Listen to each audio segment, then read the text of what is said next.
Ubicado en el centro histórico de Málaga, el Museo Interactivo de la Música de Málaga, también conocido por sus siglas como MIMA, cuenta con una colección de casi 1000 piezas, de las cuales 400 conforman la exposición permanente. Este museo invita al visitante a un diálogo con la exposición. Tiene una importante colección de instrumentos musicales de todo el mundo y de todas las épocas. Su lema es "Se ruega tocar", porque tiene salas en las que se anima al público a aprender por medio de la propia experimentación, tocando los instrumentos.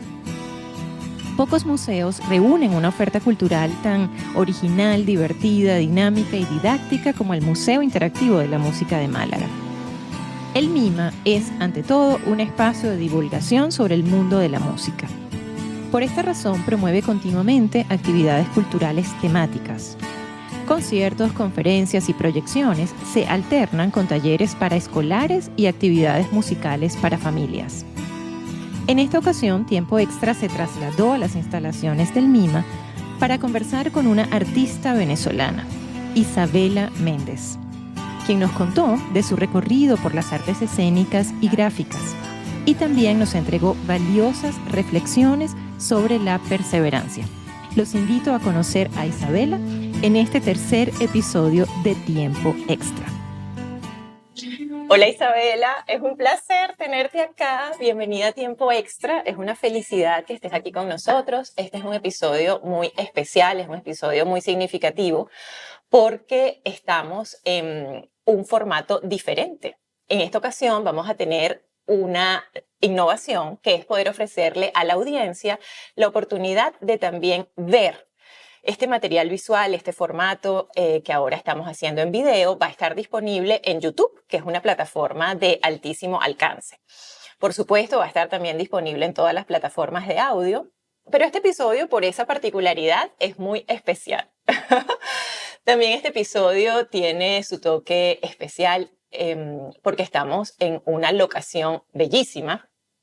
Nos vinimos a la provincia de Andalucía. Estamos en una ciudad hermosa como lo es Málaga, que se ha convertido, Isabela, en tu casa adoptiva. Así es. Yo venía a Málaga por un concierto. Cuando tú y yo nos pusimos en contacto, dijimos, pues, es allí donde vamos a conversar. Y decidimos que fuese aquí. Ustedes ven acá esta batería, los que nos están viendo en YouTube, a los que nos están escuchando, estamos en un saloncito hermoso con una batería de fondo en el Museo Interactivo de la Música de Málaga. Estamos en Málaga, una ciudad hermosísima, en este verano caluroso, pero precioso. Y es un placer, Isabela, tenerte acá. Cuando estuve revisando tu hoja de vida, me sorprendí porque es la hoja de vida de una artista integral que no solo se ha paseado por las artes escénicas, porque tienes una formación sólida en artes escénicas en la Universidad Central de Venezuela, sino que también has explorado otras áreas como ha sido las artes gráficas, eres poeta, escribes poesía, tejes. Bellísimo, eso es un arte que yo valoro mucho porque siento que la destreza que hay que tener con las manos para lograr tejidos es increíble. Y todo eso se ha reunido, Isabela, en lo que tú eres en esencia y también se ha desarrollado a la par de algunas dificultades, de una historia de supervivencia, de una historia de superación y de eso también vamos a hablar más adelante. Yo quisiera, Isabela, comenzar esta conversación preguntándote si es el arte el que llega a tu vida, se te atraviesa y cambia completamente tu historia de vida, o eres tú la que decide ir a buscar el arte. Bienvenida a Tiempo Extra. Gracias, mi amor. Qué emoción. Mira, yo creo que ambas cosas.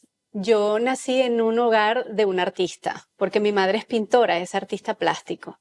Así que mi casita de muñecas, la casa de muñecas de mi hermana y mía, era la parte de abajo de la mesa de serigrafía de mi mamá.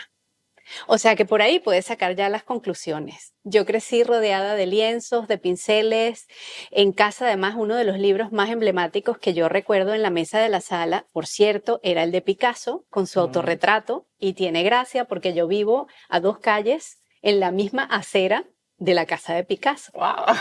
Entonces yo crecí en un ambiente altamente artístico donde la sensibilidad y el color, porque mi madre pinta con unos colores absolutamente exuberantes que cautivan, son una explosión muy tropical.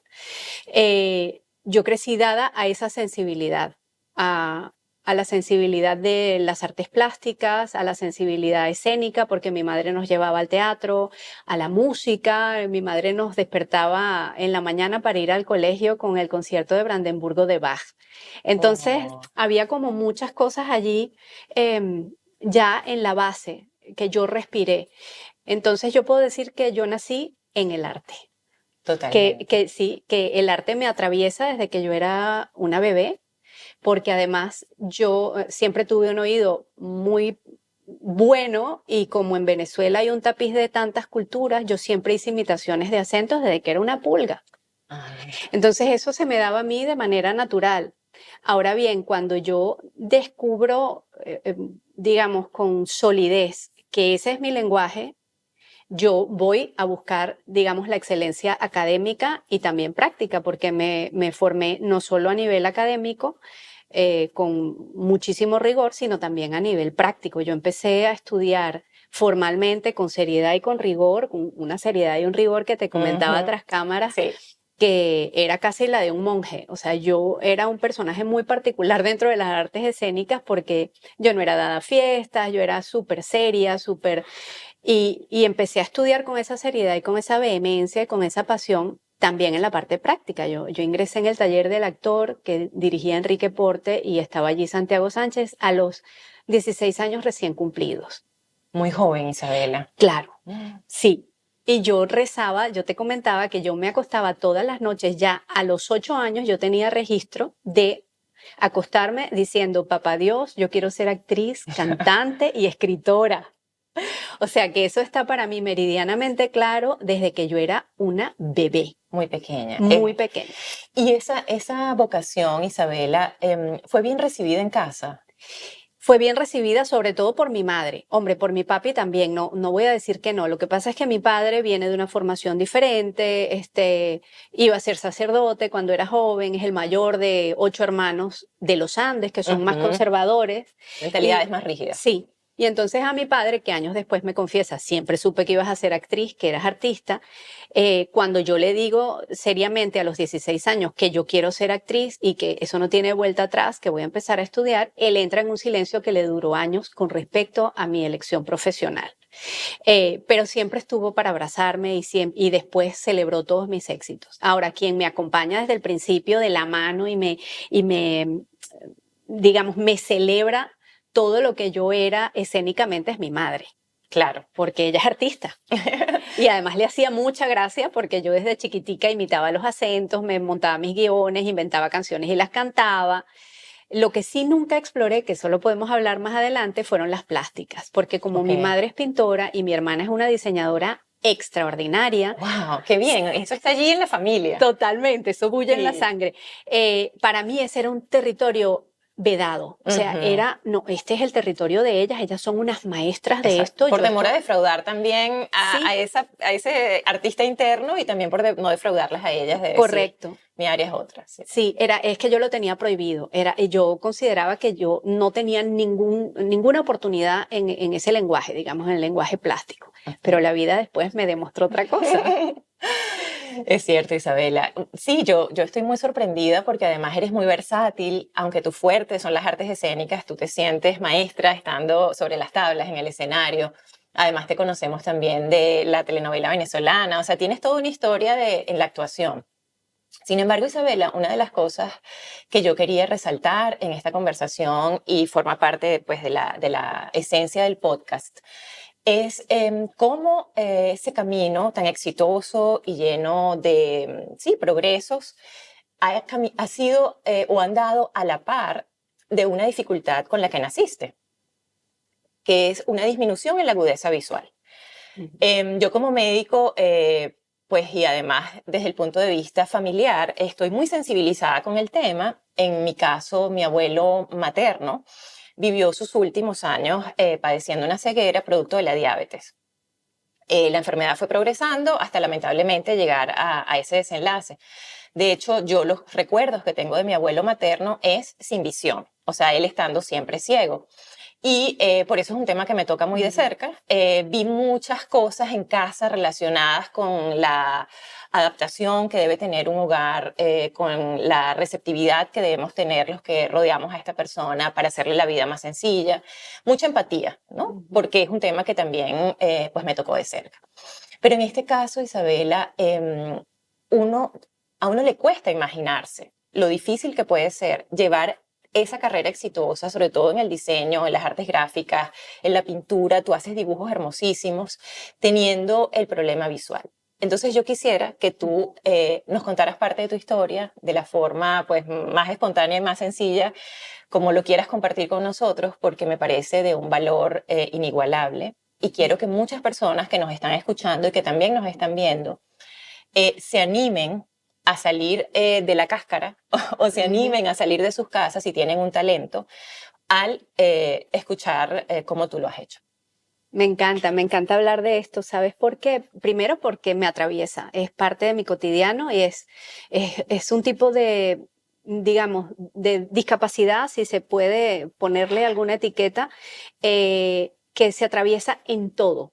Hay otras que quizás es más fácil como torearlas, pero en un mundo que el 90% de los estímulos son visuales, tener un déficit visual del 90%, como es mi caso, realmente es un desafío cada día solo al abrir los ojos. Entonces, lo tengo que mencionar porque es lo más honesto, porque es parte de mi vida y no, estoy segura, tengo la certeza de que eso también me ha hecho la artista que soy y me ha hecho tener la empatía y el poder de mimetizarme con los otros y ser la actriz que soy, precisamente, porque al fallar ese sentido, el resto de los sentidos son como, yo siempre digo que soy como una pantera, o sea, es una cosa Salen así, en defensa sí, y en protección sí. a ese sentido que está faltando o digamos que está un poco más disminuido. Correcto. Y eso hace que escénicamente yo brinde posibilidades que quizás el común de la gente no lo puede brindar, porque no tiene esa agudeza en el resto de los sentidos.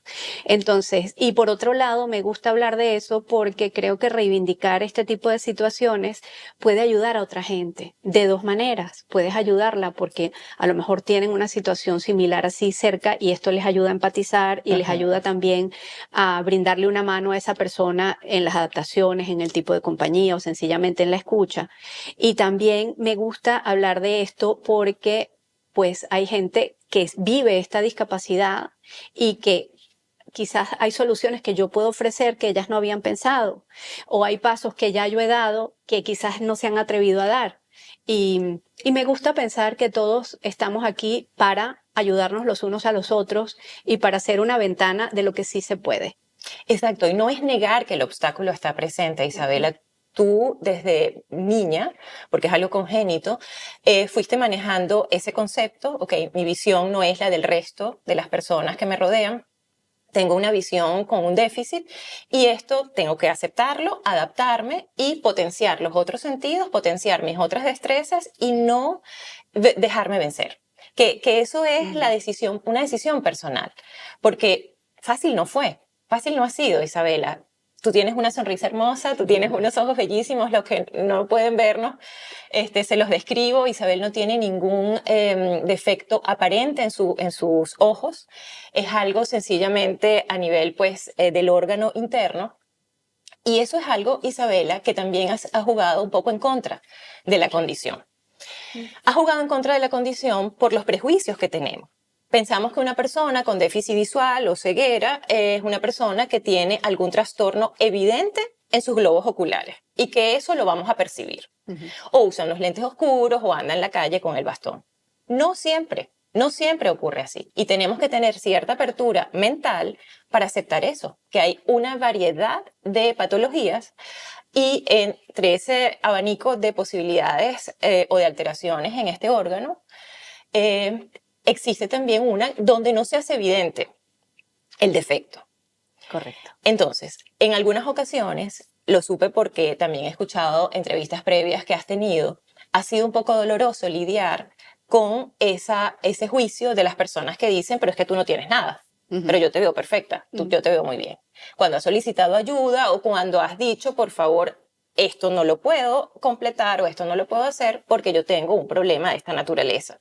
Entonces, esa sensibilidad, Isabela, es importante que las personas también empiecen a tenerla. Estoy de acuerdo, corazón, sí. De hecho, para mí ha sido una bendición en un aspecto que no se note como actriz, ¿verdad? Y ha sido un problemón también que no se nota. ¿Por qué? Porque a la hora de yo pedir ayuda, que muchísimas veces la necesito y es real, el otro no entiende qué está pasando. E incluso la más dolorosa de las situaciones es que el otro no te cree. Dice, esta me está vacilando, se está quedando conmigo, esto, Sí. yo qué sé, le dan cualquier interpretación que no tiene nada que ver, ¿no? O me está coqueteando, o quién sabe qué quiere, ¿no? Sí. Lo que necesito es que me brindes tus ojos, porque tu mirada es distinta a la mía y me puedes orientar. Eso es todo lo que yo estoy pidiendo en ese momento. Bien sea para llenar una planilla, bien sea para saber en qué edificio estoy, cuál es el número del edificio, para cosas muy, quizás lo más doloroso es que es para cosas muy, muy básicas. Claro, No, son cosas básicas, Isabela, pero en las que incluso tu vida podría estar corriendo peligro, por eso. ¿no? Ese tipo de ayudas son fundamentales. O sea, Claro. darte, digamos, esa prioridad o sencillamente la atención de decir, ya va, ella me está contando algo que pudiese yo ayudarla o pudiese yo pues prestarle una mano. Correcto. Sí, sí, porque aprovecho para decirte lo que me encanta que tú eres médico, porque sabes pues, de lo que estoy hablando. Mi problema o mi condición no es ocular, es de los nervios ópticos. Y yo nací con atrofia bilateral de nervio óptico. Con lo cual el ojo está relativamente bien, el cerebro está estupendamente bien, pero el nervio que lleva, o sea, el cablecito está, falla pues, o es diferente. Sí. Mis nervios ópticos son pálidos y son muy delgados. Entonces la señal llega entre cubista o impresionista, depende del nivel de cansancio, de contraste. Sí. Yo tengo una manera de ver bastante particular, no solo en lo simbólico, digamos, sino en lo físico. Entonces depende mucho, por ejemplo, del contraste. Si yo estoy en la calle y el contraste del pantalón de la persona que se aproxima a mí no es suficiente para mi tipo de visión, y en cambio la camisa sí, yo veo es una camisa caminando, no veo las piernas, o viceversa, ¿no? Y bueno, me pasan cosas como de cómic, de esto de entrar en un teatro e irme a hablar con un muñeco de cartón. Esto me ha pasado, ¿vale? Yo sí, hay creo, cantidad de anécdotas que debes tener en tu vida, Isabela, que... un montón. Claro. Y muchas son hilarantes. Y yo muchas veces busco reírme, porque es que si no se transforma en un drama que no tiene ningún sentido, porque no es funcional, no me lleva a ninguna parte. Entonces, ha sido, por un lado, una bendición que no se me note, y ha sido un problemón, porque a la hora de pedir apoyo, pues me pasa eso. Entonces, hace unos años ya, también... guiada por la gente de la ONCE, de la Organización Nacional de Ciegos de España. Que son muy buenos, yo he escuchado estupendos. que ellos son realmente muy buenos. Sí, aunque yo he tenido apoyo de otra gente también en Cataluña tuve de la gente de baja visión, y eso fue maravilloso para mí. Pero digamos, guiada por la gente de la ONCE, me sugirieron, toma el bastón. Tomar el bastón es duro, es durísimo, porque el imaginario que viene adosado al bastón no siempre es de admiración o de respeto. Muchas veces es lastimero. Si además no se te nota nada, es como esta que me está contando. Pero tomar el bastón, yo en mi caso tengo un resto visual de un 3% por el ojo izquierdo y de un 10, un poquito menos de un 10 por el derecho. Yo me puedo mover sin bastón. De hecho, de aquí a allí no te distingo bien la cara. Pero, bueno, la silueta. Entiendo, claro que sí. Y por contexto, el cerebro ya y tú los sabes colores. sí, que completa. Sí. Pero lo que sí es verdad es que a partir de 1,5 metros, 2 metros, ya yo prácticamente no distingo. ¿Y cuál es el problema? Si yo no llevo el bastón, el otro no sabe que hay algo que falla. Exacto. Entonces el bastón pasa a ser como una bandera. Es una etiqueta que debe ser bien usada, pero es dificilísimo, Isabela, decidir lo que el otro piensa. Sí. Es bien complejo, y para uno como ser humano es también duro, porque no queremos que nos vean con esa cara de lástima o esa mirada de pobrecita. Nadie merece eso y no lo deseamos. Entonces sí hay un conflicto también allí y vuelvo, tenemos que ser empáticos, tenemos que ser respetuosos y tenemos que entender que eso está presente en nuestra sociedad. ¿Son una minoría las personas que usan bastón? Sí, son una minoría, pero es una minoría que merece el respeto que necesita, que necesita. Sí, luego hay otra cosa que me parece importante resaltar también, porque bueno, yo ya tengo bastantes años y estoy un poco más curtida, pero al principio la descalificación del otro o la duda del otro o que el otro te ignore duele mucho hasta que entiendes que no es personal. Es decir, cada quien actúa, que tú acabas un poco de hablar de eso, de tú no puedes decidir lo que el otro piensa, ¿verdad? Cada quien actúa desde su imaginario, desde sus paradigmas y también desde sus limitaciones y discapacidades emocionales. Porque este es un tema que a mí me parece también relevante.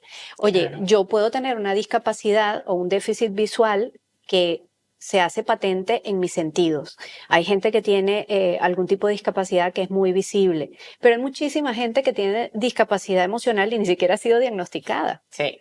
Y va por ahí cortando cabezas y generando malestar pensando que está en lo cierto. Entonces, claro, ¿qué es discapacidad y para quién? Si mi discapacidad me invita a mí a abrirme, a ser más empática, a buscar los propios recursos que yo tengo para darle la vuelta a las cosas y conseguir hacerlas a mi manera. Si esa discapacidad me invita a poder abrazar al otro, a entender que el otro tiene otras maneras de sentir, otras maneras de actuar, entonces mi discapacidad es un regalo. Totalmente. Si mi discapacidad lo que sirve es para cortar cabezas, pues yo estoy cortándome la cabeza y al otro. Sí. ¿Verdad? Porque estás padeciendo algo. Evidentemente una discapacidad no la pedimos por carta, no es que tráigame esto por favor, me encantaría. Si lo hice en otro plano y no tengo conciencia de eso. Son realidades, Isabela, y esas realidades hay que aceptarlas y transitarlas.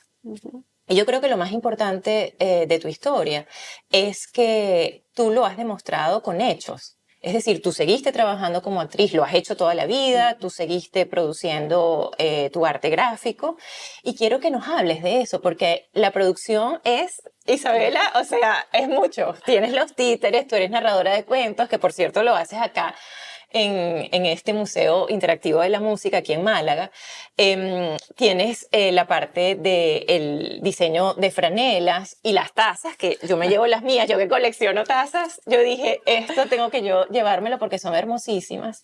Te estás dedicando a eso ahora con ese porcentaje de déficit visual. ¿Cómo lo haces, Isabela? Danos ese truco para alguien que de pronto tiene un problema similar al tuyo y dice, me encanta pintar, pero no puedo. Sí puedes. Tú te has adaptado, tú me lo has contado fuera de cámaras. ¿Cómo adaptaste tú los utensilios para hacer ese arte gráfico una realidad? Mira, yo también a veces me pregunto cómo lo hago, ¿eh? No te creas, o sea, porque además yo soy autodidacta, aunque crecí en un hogar de una pintora, yo nunca estudié plásticas, más que a nivel teórico en la Universidad Central, porque es obligatorio pasar 2 años y medio estudiando historia del arte, pero no las técnicas, no, o sea, eso estaba vedado para mí totalmente, yo esto no lo exploré, hasta que una vez un personaje muy fuerte que hice en Nueva York, me empezó a pedir la parte gráfica. O sea, la palabra se me quedó corta, el gesto se me quedó corto y necesité ilustrar, graficar eso que le pasaba a mi personaje, que por tanto me pasaba a mí. Y empecé a dibujar, pero sin ningún tipo de expectativa de nada, María, porque esto era una cosa así como que hoy mejor que no lo vea. Lo voy a intentar a ver qué sale. Ni siquiera fue una pulsión que yo seguí y lo hice para yo quedar tranquila en mi diario como actriz, que siempre llevaba un diario de los personajes.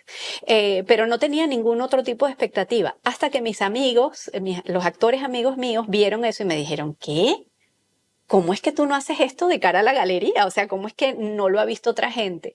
Y entonces fue curioso porque había una voz propia muy fuerte que no fue buscada, que no fue entrenada, que sencillamente salió por una necesidad comunicativa y para que mi alma estuviera más tranquila, porque de verdad que ese personaje era duro, era muy duro, María. Entonces yo empecé a pintar y a dibujar poniendo la superficie muy cerca de mi cara, porque yo tengo zonas de la mirada, digamos, que son completamente ciegas. Entonces yo tengo que escanear Lo que pasa es que lo hago con una destreza enorme y la mayoría de la gente Ya son muchos años haciéndolo. Exacto. Y no te das cuenta, pero yo muchas veces tengo como que escanear con el ojo hasta que encajo en el punto en el que puedo ver la imagen y completarla. Entonces, yo me pego mucho la superficie a la barbilla para que las cervicales no padezcan, porque ya padecieron toda mi vida académica, encorvándome para llegar al pupitre. Claro. Subo la superficie, me pongo unas lupas y voy completando. Siempre es un poco difícil explicar esto, a ver si lo consigo. Si yo tengo la superficie sobre la que estoy pintando, llamemos una hoja de papel, yo dibujo a mano alzada, no hago bocetos, porque me cuesta tanto que vendería ya el boceto. Y entonces voy, de mi imaginación, voy completando, haciendo la figura y voy acercándome al rostro la parte de la hoja que estoy completando. Entonces yo tengo que ir girando la hoja para ir completando la imagen, porque no tengo esta posibilidad de ver desde lejos e ir haciendo así, que yo lo flipo, me encanta, me encantaría poder hacerlo, pero no lo puedo hacer. Entonces, ¿cómo me las arreglé? Me las arreglé acercando la superficie y dándole yo la vuelta al papel. Alguna vez, si tengo dudas, tomo fotos y después amplío para ver cómo va la cosa. Y luego, esto lo hago cuando hago técnica mixta y pinto, digamos, matéricamente. También lo hago de manera digital, con una tablet, y yo tengo todos mis aparatos. Qué bien. Sí. La tecnología te ha ayudado también a afinar un poco la técnica. Sí, y además que yo tengo todo adaptado. Mi móvil, mi tablet y mi ordenador tienen por lo menos, si no más, 2 programas. Uno que me lee en voz robótica, todo lo que yo selecciono. Muy bien. Y luego otro que con 3 golpecitos, en el caso del móvil y de la tablet, amplían todo lo que yo quiera la imagen. Entonces yo puedo ir pintando. Me cuesta mucho. Es un esfuerzo enorme. Inviertes tiempo. Mucho tiempo y muscularmente quedo agotada porque pintar así tampoco, o sea, esto no es ergonómico. Sí. No me cargo la cervical así, pero me quedan hermosos los músculos de los brazos. Sin embargo, es una pulsión, es una necesidad que yo tengo. O sea, así como a ti te pasa con la poesía. Sí, de expresarte y ese es tu canal. Y tienes muchos canales, Isabela, pero ese es uno importante para ti. Exactamente. Entonces luego muchas veces me han preguntado, pero ¿y por qué los colores tan vivos? Primero yo creo que porque soy venezolana, yo vengo del trópico, yo vengo del Caribe, allá hay guacamayas, allá hay tucanes, allá un mango es de este tamaño, o sea, las cosas son así, son rotundas, son exuberantes. Pero luego porque yo necesito un contraste enorme. Y otra cosa que me pasa es que muchas veces cuando pinto no sé qué color está saliendo bien. Ah, claro. Y también tiene una dosis mágica, porque es como que el color a veces no se revela hasta que está en contraste o hasta que lo puedo ver en una fotografía.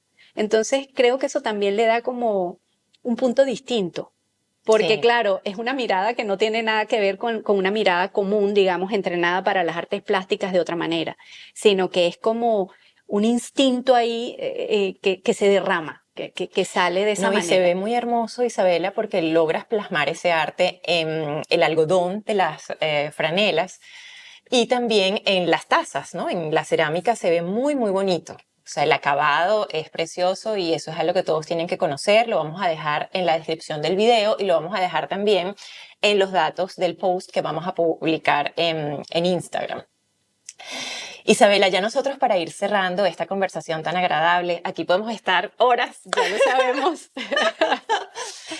Tú sabes que el nombre del podcast es Tiempo Extra. Es alusivo al fútbol, pero realmente es solo una analogía, porque yo trato de invitar a personas que tienen historias de sobrevida y resiliencia y para mí es muy importante saber lo que ha ocurrido en ese proceso de recuperación, de reinvención, en ese tiempo extra. No podemos hablar de lo que ocurrió ayer porque tanto tu casa adoptiva como la mía se enfrentaron en un tiempo extra real. Y ya sabemos quién ganó. Yo creo que en casa están un poco tristes con esa numeración en la Eurocopa. Ya.